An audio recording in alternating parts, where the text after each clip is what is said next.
नमस्कार, आप देख रहे हैं न्यूज नेशन। मैं हूं अनुराग दीक्षित। शाम 4 बजे की 4 बड़ी खबरों को लेकर हम हाजिर हैं। इस बुलेटिन में तमाम बड़ी खबरों की बात होगी, लेकिन जिन 4 अहम खबरों की बात होगी उसमें सबसे पहले आपको दिखाएंगे कोरोना से जुड़ी हुई खबर। कोरोना को हराने के लिए भारत ने कमर कस ली है, कैसे आपको सावधान रहना है दिखाएंगे आपको। कोरोना के चलते पीएम मोदी और अमित शाह ने होली मनाने का फैसला न मनाने का फैसला किया है। इस खबर पर भी हमारी नजर रहेगी। इसके अलावा बात होगी निर्भया के दोषियों की। आज राष्ट्रपति ने दोषी पवन की याचिका को खारिज कर दिया, लेकिन अब दोषियों को फांसी कब होगी, ये बड़ा सवाल अभी भी बना हुआ है। और गोलीबाज की बोलती बंद भी हम आपको दिखाएंगे। किस तरीके से दिल्ली दंगों के आरोपी शाहरुख ने अपनी पिस्टल कहां पर फेंकी, इसको लेकर क्या कुछ खुलासा हुआ है। तो ये 4 खबरें जिस पर हम बात करेंगे विस्तार से अगले आधे घंटे में। लेकिन सबसे पहले आपको दिखाते हैं देश और दुनिया की 20 बड़ी खबरें फटाफट अंदाज में।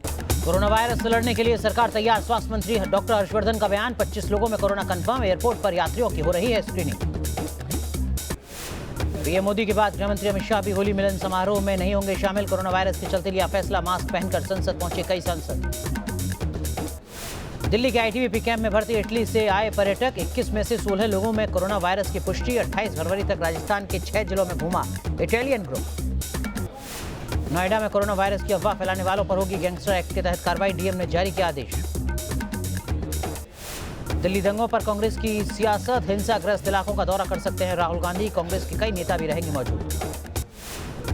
दिल्ली हिंसा को लेकर संसद पहुंचे पुलिस कमिश्नर एसएन श्रीवास्तव। गृह मंत्री अमित शाह से की मुलाकात।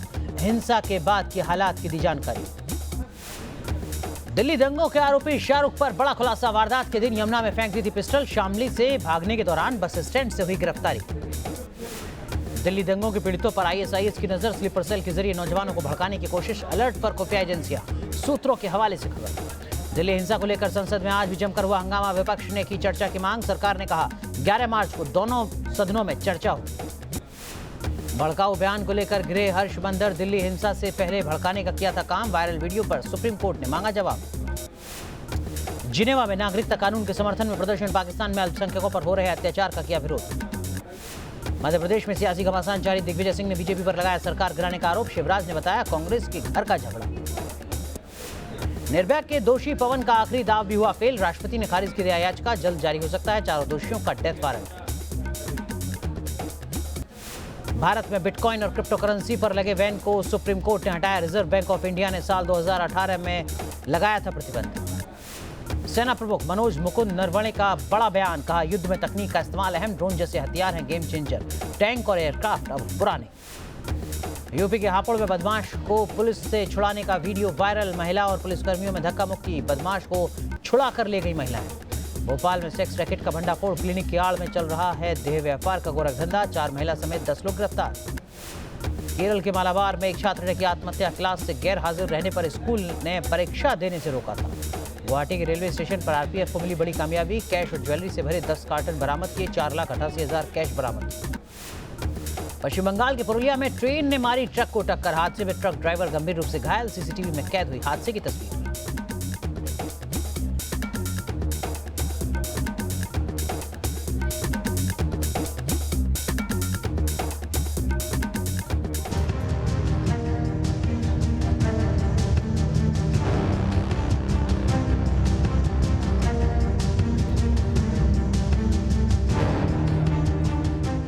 तो कोरोना से जीतेगा हिंदुस्तान। जी हां, न्यूज नेशन की बड़ी कवरेज लगातार जारी है। आपको बता दें पल पल की अपडेट न्यूज नेशन लगातार आप तक पहुंचा रहा है। और इस वक्त की बड़ी अपडेट आपके साथ हम साझा कर रहे हैं। कैबिनेट की बैठक में कोरोना के हालात पर चर्चा हुई है। हालात पर खुद प्रधानमंत्री नजर रख रहे हैं। ये जानकारी केंद्रीय मंत्री प्रकाश जावड़ेकर ने मीडिया के साथ साझा की है। कैबिनेट सचिव के नेतृत्व में कमेटी का गठन किया गया है जो सभी राज्यों और मंत्रालयों के संपर्क में है। 21 एयरपोर्ट पर लगातार स्क्रीनिंग हो रही है। अंतर्राष्ट्रीय सीमा पर भी लगातार स्क्रीनिंग की जा रही है। तो 6 तस्वीरें आपके सामने। और केंद्रीय मंत्री ने जो तमाम अपडेट दी हैं वो आपको हमने बताया कि किस तरीके से खुद प्रधानमंत्री तमाम जानकारियों को हासिल कर रहे हैं। एक कैबिनेट सचिव के नेतृत्व में कमेटी बनाई गई है जिसमें तमाम राज्यों के जो प्रतिनिधि हैं वो शामिल हैं और साथ ही साथ अलग अलग मंत्रालय जिनकी भूमिका अहम हो सकती है उन मंत्रालय के प्रतिनिधि भी शामिल हैं। 21 देश के अलग अलग ऐसे एयरपोर्ट है जहां पर स्क्रीनिंग की जा रही है। और एयरपोर्ट के अलावा जो भी अंतर्राष्ट्रीय सीमा है वहां पर भी स्क्रीनिंग की जा रही है। 6 तस्वीरें आपके सामने जयपुर आगरा महाराष्ट्र की, साथ ही साथ शिमला की भी। और केंद्रीय मंत्री डॉक्टर हर्षवर्धन ने आपसे कुछ देर पहले जब मीडिया को संबोधित किया जो तमाम जानकारी उन्होंने साझा की वो भी। तो केंद्रीय स्वास्थ्य मंत्री डॉक्टर हर्षवर्धन ने कोरोना को लेकर क्या कुछ कहा है सुनाते हैं आपको। जो मेरे पास जानकारी है उसके हिसाब से इनका टोटल 28 होता है। इस 28 में मैंने आपको ब्रॉड बताया कि 3 लोग केरल में आए थे, ठीक हो गए। एक दिल्ली में आया, वो ट्रैवल करके आया इटली से, जो जिसने अपने 6 रिश्तेदारों को इन्फेक्ट करा। एक इटालियन ग्रुप जो ट्रैवलिंग के लिए भारत में आया था, उस ग्रुप के जो है 16 इटालियन और उसको जो चला रहा था ड्राइवर एक इंडियन, वो इन्फेक्ट हुआ उस ग्रुप के अंदर जो है। तो that is the exact number right now which is with us. Joint secretary level के ऑफिसर्स को हमने लास्ट वीक आपको बताया था, हमने सारे देश भर में उनको भेजा था और वो 2 दिन पहले सारे देश में हर स्टेट्स में लगभग विजिट करके जो वहाँ पर फैसिलिटीज़ क्रिएट की गई हैं एंटिसिपेशन में, आगे अगर कोई हमें ज़रूरत पड़ती है, और एयरपोर्ट्स पर वो सारी की सारी वो देखकर वापस आए हैं। जहाँ भी उनको कोई भी सजेशन देना था, इम्प्रूवमेंट की गुंजाइश थी, वो सारा कुछ वो करके आए हैं। और ये सारी बातें दिल्ली में अभी हमने आज दिल्ली के अधिकारियों से, जो खासकर अभी कोई भी केस आता है तो अब कम्युनिटी के अंदर उसको आगे स्प्रेड ना हो, उसको कंटेन करने के लिए जो क्लस्टर अप्रोच होती है, जिसमें एक 3 किलोमीटर के दायरे के अंदर कोशिश की जाती है कि एक घर के अंदर हम जाकर सबसे संपर्क करें। तो इंडिविजुअल केस, क्लस्टर और कम्युनिटी, क्या कुछ कदम उठाए जा रहे हैं भारतीय सरकार के स्तर पर, केंद्रीय स्वास्थ्य मंत्रालय के स्तर पर, यह जानकारी डॉक्टर हर्षवर्धन ने दी। लेकिन इन सब के बीच देश की अलग अलग तस्वीरें हम आपको दिखाते हैं, जिनके जरिए आप बेहतर तरीके से समझ सकते हैं कि कोरोना के चलते हालात किस तरीके के हैं। वाराणसी, नागपुर, लुधियाना, विजयवाड़ा, पटना, गुरुग्राम की तस्वीरें आप देख रहे हैं, जहां पर अलग अलग जगहों पर आइसोलेशन वार्ड बनाए गए हैं। मास्क खरीदने के लिए बड़ी संख्या में लोग घरों से निकल रहे हैं, मेडिकल स्टोर पहुंच रहे हैं, सैनिटाइजर लगातार बड़ी संख्या में लोग खरीद रहे हैं। हालांकि जो जानकार हैं वो कह रहे हैं कि पैनिक क्रिएट करने की जरूरत नहीं है। ऐसा नहीं है कि हर किसी शख्स को सैनिटाइजर की जरूरत है या फिर मास्क खरीदने की जरूरत है। वो लोग जो कोरोना वायरस से सीधे प्रभावित हैं और उनके आसपास रहने वाले तमाम लोग, उनके लिए जरूरत है कि वो सबसे ज्यादा इन चीजों का इस्तेमाल करें। लेकिन साफ सफाई का ध्यान हर शख्स को रखना है, इस बात पर भी जोर लगातार दिया जा रहा है।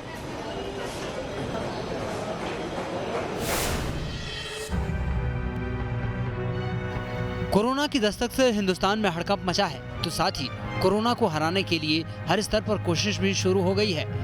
कोरोना से बचने के लिए लोग साफ सफाई का ख्याल रख रहे हैं, तो एक और चीज है जो कोरोना के बचाव में काफी कारगर साबित हो रही है, और वो है मास्क। मेडिकल एक्सपर्ट भी मानते हैं कि कोरोना वायरस के इन्फेक्शन को रोकने में मास्क काफी असरदार होते हैं। तो मैं मेट्रो में जॉब करता हूँ, ठीक है, तो बहुत से आदमी से, कस्टमर से ये होता है, तो इसी के लिए अपना सेफ्टी के लिए अपना खुद ये करना पड़ा, मास्क ले रहा हूँ मैं। कोरोना प्रभावित इलाकों में जाने वाले या कोरोना से पीड़ित व्यक्ति के संपर्क में आने वाले को मास्क लगाना चाहिए। जिन लोगों में इस बीमारी के लक्षण दिखते हैं उन्हें भी मास्क लगाना चाहिए, ताकि कोरोना वायरस का इन्फेक्शन दूसरे लोगों तक न पहुँचे। नहीं, लोग एक्स्ट्रा अवेयर हो गए हैं, अपने आप ही जो है डिमांड ज़्यादा हो गई, इसलिए शॉर्टेज हो गई है। कोरोना के बढ़ते खतरे को लेकर आम लोग भी सचेत हो गए हैं। वो इस बीमारी से बचाव के लिए तमाम उपाय कर रहे हैं। इन्फेक्शन से बचाव के लिए मास्क का इस्तेमाल भी इसी की एक कड़ी है। दिल्ली एनसीआर समेत देश के ज़्यादातर इलाकों में मास्क के लिए मेडिकल शॉप में लोगों की भीड़ उमड़ पड़ी है। जद्दोजहद के बाद जो सामान मिलता था हमें क्रेडिट में, आज नगद में लेना पड़ रहा है। जहां हमें 5 पैकेट की जरूरत है, वहां 1 पैकेट किसी तरह से उपलब्ध हो रहा है। लेकिन ये कोरोना वायरस से बचने का सीधा तरीका नहीं है। फिर कई लोगों को मास्क का सही इस्तेमाल भी नहीं आता। इससे खतरा और बढ़ सकता है, यानी मास्क के इस्तेमाल में सावधानियां बरतना जरूरी है। अब आपको बताते हैं कि कोरोना से बचाव के लिए कौन सा मास्क सबसे ज्यादा कारगर होता है और किन की डिमांड इस वक्त सबसे ज्यादा है। ये मास्क है N95। कोरोना वायरस जैसे इन्फेक्शन रोकने के लिए ये सबसे कारगर माने जाते हैं। ये मास्क मुंह और नाक पर अच्छी तरह फिट हो जाते हैं। ये मास्क छोटे छोटे कणों को रोकता है। ये मास्क हवा में मौजूद 95% कणों को रोकने में सक्षम है, इसीलिए इसका नाम N95 पड़ा। हालांकि कोरोना को रोकने में ये कुछ हद तक ही कारगर है, लेकिन कोरोना को लेकर जिस तरह खौफ पसरा है, उसके नए केस सामने आते जा रहे हैं। ऐसे में मास्क और दूसरे इंतजामों में आई तेजी ही कोरोना के बचाव में कारगर साबित होगी। Team news nation. तो सैनिटाइजर का इस्तेमाल कीजिए, मास्क का इस्तेमाल कीजिए। इसको लेकर तमाम तरीके की खबरें सामने आ रही हैं और उन खबरों का असर ये हो रहा है कि दिल्ली में भी मास्क की मांग लगातार बढ़ती जा रही है। दिल्ली के एम्स से हमारे सहयोगी मनीष चौरसिया की ये रिपोर्ट देखिए। कोरोना वायरस को लेकर मचे हड़कंप के बीच ये खबरें भी तेजी से आ रही हैं कि अब मार्केट में मास्क और सैनिटाइजर की कमी हो गई है, शॉर्टेज हो गई है। हम इसका चेक करने के लिए आए हैं। इस वक्त हम एम्स के सामने खड़े हैं। एम्स के दूसरी तरफ जितने मेडिकल स्टोर हैं वहां पर चेक करने की कोशिश कर रहे हैं और यहाँ फिलहाल लाइन से 3 मेडिकल स्टोर हैं। हम सब में पूछ कर देखते हैं। भैया मास्क है? नहीं सर, शॉर्ट चल रहा है अभी। कोई भी मास्क नहीं है? कोई भी नहीं है, ना सैनिटाइजर ना मास्क। तो अभी कब तक आएगा, कुछ आइडिया? सर कोई आइडिया नहीं, आज भी आ सकता है, कल भी आ सकता है, अभी कोई आइडिया नहीं। क्या पीछे से भी कम आ रहा है? हाँ पीछे से भी सप्लाई कम है। सप्लाई कम है। जो कस्टमर आ रहा है अब लौट रहा है। हाँ लौट रहा है। सर मास्क है आपके यहाँ? हाँ जी, हाँ जी तो प्रॉपर मात्रा में है या फिर कमी है, अभी शॉर्टेज है। जितना रोज आता है उतना बिक जाता है। 400-500 आते हैं। अच्छा, तो कमी तो नहीं हो रही है? कमी तो नहीं है, बट ज़्यादा सप्लाई भी प्रॉपर नहीं है, एम्पल सप्लाई नहीं है। बाकी शॉर्टेज तो है क्योंकि सोशल मीडिया की वजह से पैनिक है। और सैनिटाइजर अभी है नहीं, आने वाला है। मास्क की कितनी वैरायटीज हैं और सब कितने अवेलेबल है? एक ही वैरायटी है अभी। हाँ, ये लगभग होंगे हमारे पास 100 से 200 पीस होंगे। रेट कैसे है? 125 नॉर्मल रेट है, मतलब बड़े रेट पे नहीं बिक रहा? नहीं, नॉर्मल रेट है। सैनिटाइजर अभी आउट ऑफ स्टॉक है। सप्लाई कम है क्या? उसकी सप्लाई कम है, सैनिटाइजर में ज़्यादा प्रॉब्लम है। तो ये एक दुकान ऐसी मिली है जहां पर हमें मास्क दिखाई पड़ रहे हैं, लेकिन सैनिटाइजर इनके पास भी नहीं है। हालांकि ये भी मान रहे हैं कि जो सप्लाई है मास्क की वो बेहद कम है और लगातार जिस तरह से कोरोना वायरस को लेकर बातें कुछ सोशल मीडिया पर भी चल रही हैं, उसकी वजह से भी लोग पैनिक में भी मास्क खरीद रहे हैं और उसका नतीजा दिखाई पड़ रहा है कि शॉर्टेज लगातार मास्क की होती जा रही है।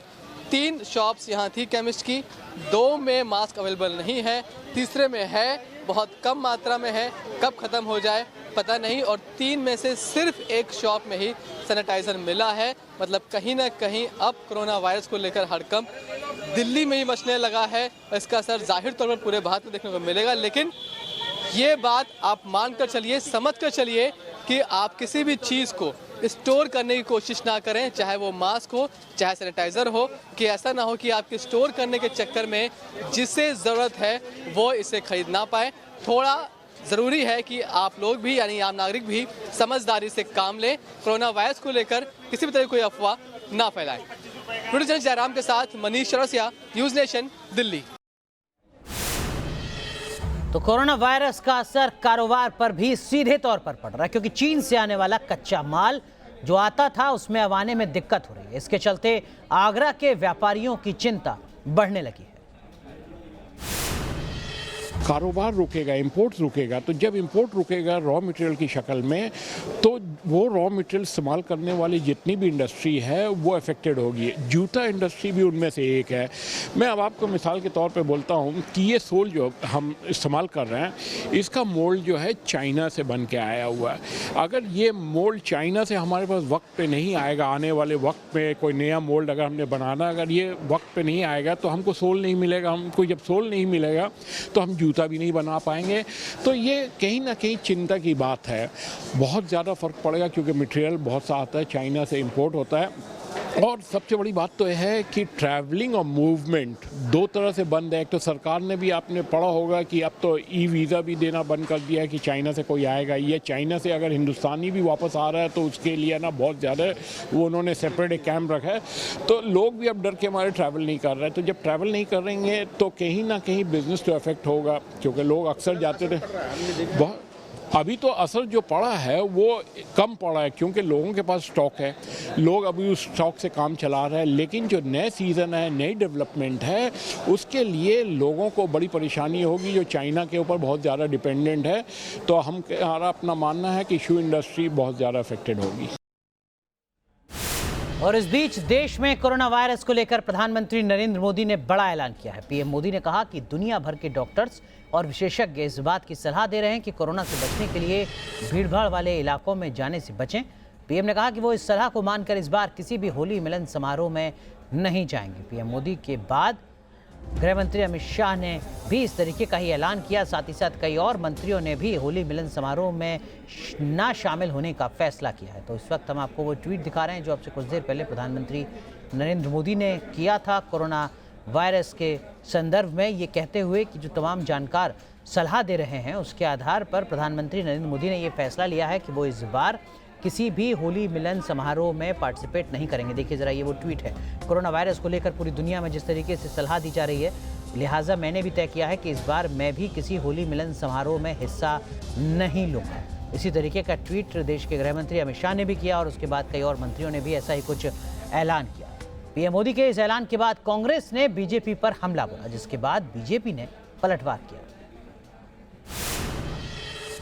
प्रधानमंत्री जी के इस ट्वीट पर कि वो होली मिलन समारोह नहीं मनाएंगे, ये स्वागत योग्य है, क्योंकि देश के प्रधानमंत्री हैं। उनको भी इस बात का भय है कि कोरोना वायरस ना हो जाए किसी फंक्शन में, और उन्होंने वो सुरक्षित रहें। हम उनकी आयु की और उनकी सेहत याबी की कामना करते हैं। लेकिन कोरोना वायरस में जो एक कमियां रही हैं, लचर स्थितियां रही हैं, अब आप देखिए कि यात्री जो है अभी कुछ दिन पहले कितने दिनों से कोरोना वायरस का हंगामा हो रहा है। क्या आपकी तैयारियां हैं? यात्री जो है बाकायदा एयरपोर्ट से निकल के बाहर आता है और आने के बाद में यहाँ दिल्ली के अंदर रह रहा है, और किस तरह से आज दिल्ली और नोएडा के अंदर ये गफलत पैदा हुई है।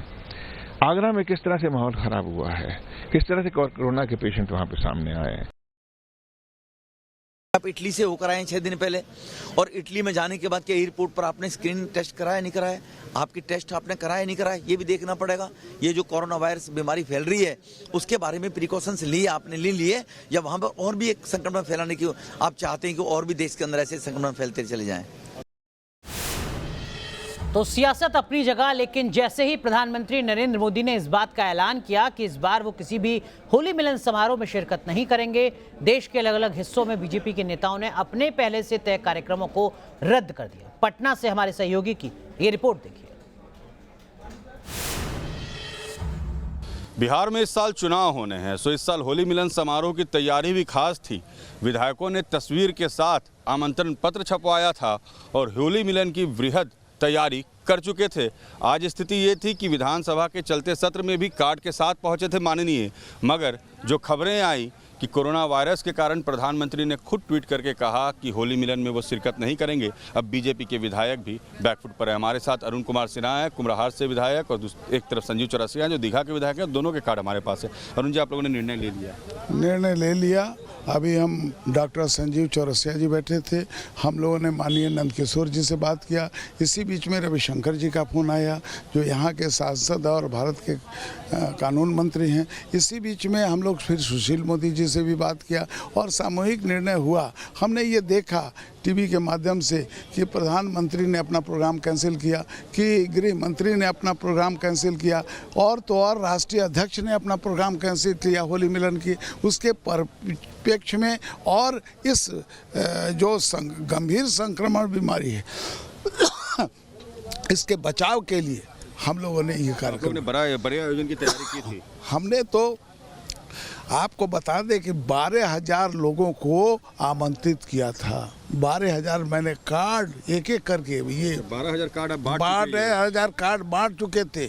और एक भव्य तैयारी अभी जाकर देखने की चीज़ है हम शाखा मैदान कि कितना भव्य तैयारी हम अपनी ताकत के अनुसार, चूँकि अब तो वो सब रद्द करना पड़ेगा। चूँकि हमने सोचा कि ये इस चुनाव को जरा और बेहतर ढंग से मनाया जाए, क्योंकि बिल्कुल। चलिए, तो जैसा कह रहे हैं माननीय विधायक कि 12,000 लोगों के लिए तैयारी की थी। संजीव जी, आपने भी वृहद तैयारी की थी इस बार? पूरे बिहार कार्ड से लेकर सभी इस बात का प्रमाण है कि 10-12 हज़ार से ज़्यादा लोगों का पूरी तैयारी, कार्ड वितरण, प्रचार प्रसार सब पर कुल मिला के एहतियात के तौर पर जो माननीय प्रधानमंत्री जी की तरफ से माननीय राष्ट्रीय अध्यक्ष, माननीय गृह मंत्री जी और माननीय स्वास्थ्य मंत्री की तरफ से इस बात को एहतियात के तौर पर सामूहिक हजारों हजार का कुछ इस प्रकार का सामूहिकता को रोकने का एक हम लोगों का अलग अलग प्रकार से प्रयास जो करना चाहिए, उसी के तहत एहतियात को मानते हुए हम लोगों ने होली मिलन का कार्यक्रम को स्थगित किया। आज जागरूकता अभियान चलाने का भी काम करेंगे कि स्वच्छता को ध्यान में रख के आम जन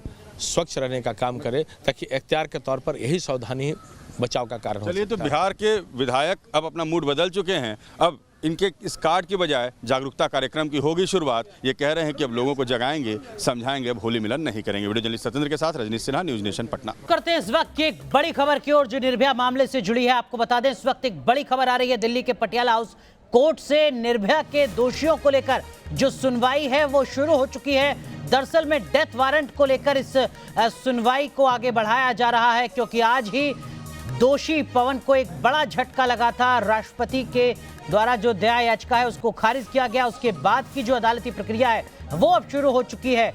पवन की दया याचिका जब राष्ट्रपति ने खारिज कर दी, उसके बाद अब सरकारी वकील पटियाला हाउस कोर्ट को बता रहे हैं कि राष्ट्रपति ने दया याचिका खारिज कर दी है, लिहाजा नए सिरे से डेथ वारंट जारी किया जाना चाहिए। जो तमाम जानकार हमारे बता रहे हैं, सहयोगी बता रहे हैं, वो ये कि ये डेथ वारंट दोषियों को सजा देने का आखिरी डेथ वारंट होगा। उधर दोषी पवन की दया याचिका खारिज होने पर निर्भया की मां ने खुशी जताई।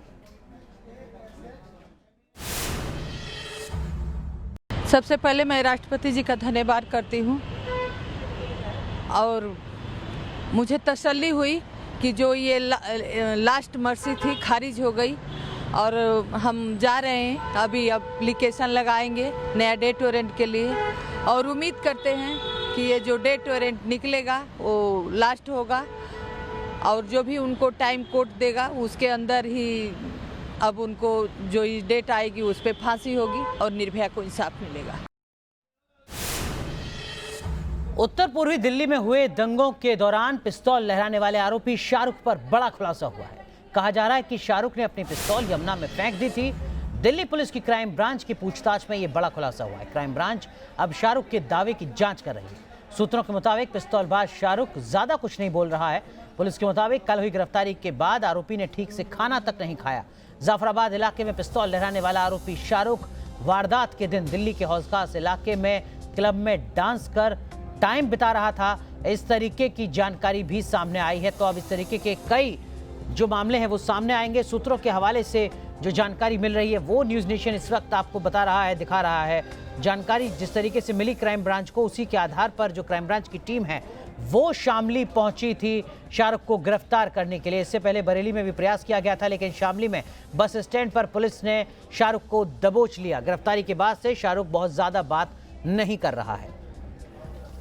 चलिए रुक करते हैं इस वक्त की एक और बड़ी खबर की ओर जो दिल्ली हिंसा से ही जुड़ी है, लेकिन सियासत का पहलू इसमें कहीं ज्यादा है। कांग्रेस के नेता अधीर रंजन चौधरी, गौरव गोगोई और के सुरेश राहुल गांधी के घर पहुंचे हैं। यहीं से ये तीनों नेता और राहुल गांधी दिल्ली के हिंसाग्रस्त क्षेत्र का दौरा करने के लिए निकलेंगे। इस वक्त की बड़ी खबर हम आपको बता रहे हैं। कांग्रेस पार्टी के 3 बड़े नेता राहुल गांधी के घर पहुंच चुके हैं।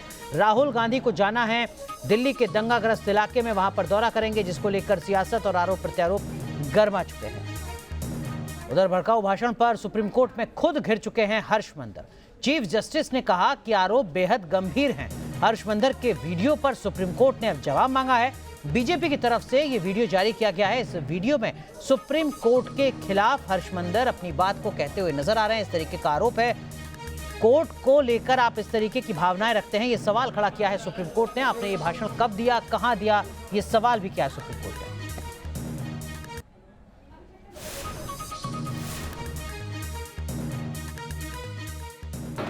मैं सबसे पहले एक नारा उठाऊंगा, ये लड़ाई किसके लिए लड़ाई है और किसकी लड़ाई है। ये लड़ाई पहले हमारे देश के लिए है, फिर हमारे संविधान के लिए है और उसके बाद ये लड़ाई मोहब्बत के लिए है।